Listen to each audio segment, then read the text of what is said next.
me tell you something. Blue Point ought to sponsor me, because that is one of the most awesome tools that they ever made. I ain't gonna touch it right now, it's hot. But every one of those 3126B, not one exhaust manifold bolt broke.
The ring's really flat.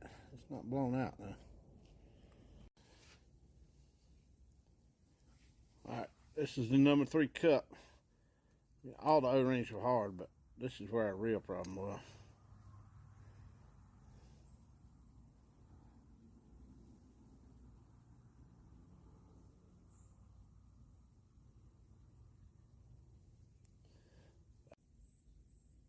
There it is, number 3.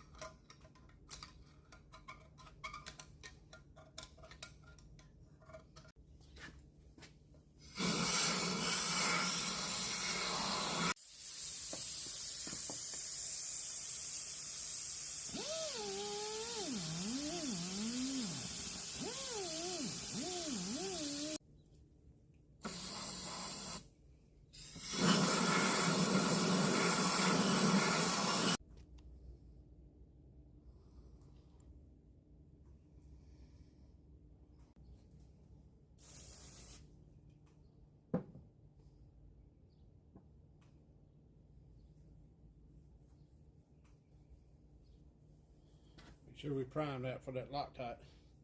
There's no grease on it.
Here, that's it.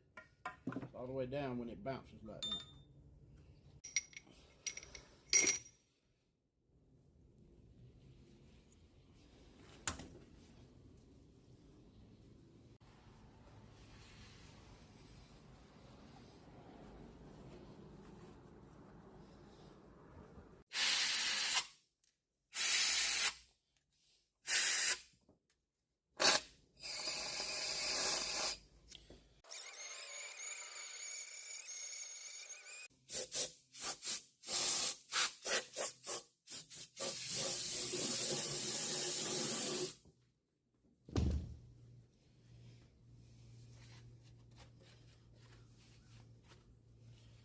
All right, I got the engine at top dead center.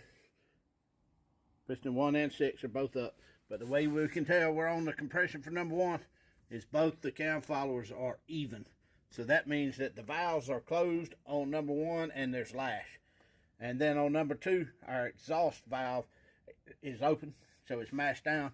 And the cam follower here is, let me get in there. It is above the level of the intake. So that means that the exhaust valve's mashed down. And number 2 exhaust valve is open when number 1 is in top dead center. So we can start our valve adjustment without having to move the engine at all, not having to find top dead center after we put the head on. So here's the valve adjustment procedure, and this applies to all inline 6-cylinder engines. So number 1, you're going to adjust number 1 top dead center. You're going to adjust intake and exhaust. Intake on number 2, exhaust on number 3, intake on number 4, and exhaust on number 5. Then you're going to rotate the engine 360 degrees, and you do exhaust on number 2, intake on number 3, exhaust on number 4, intake on number 5, and intake and exhaust on number 6. But you got to pay attention. So that applies to all engines, but all engines don't have the exhaust valve and the intake valve in the same spot. Like this Caterpillar, the first valve is the exhaust. Second was the intake. And on the Cummins, the first one will be intake. But intake, exhaust, intake, exhaust, intake, exhaust applies to all of them.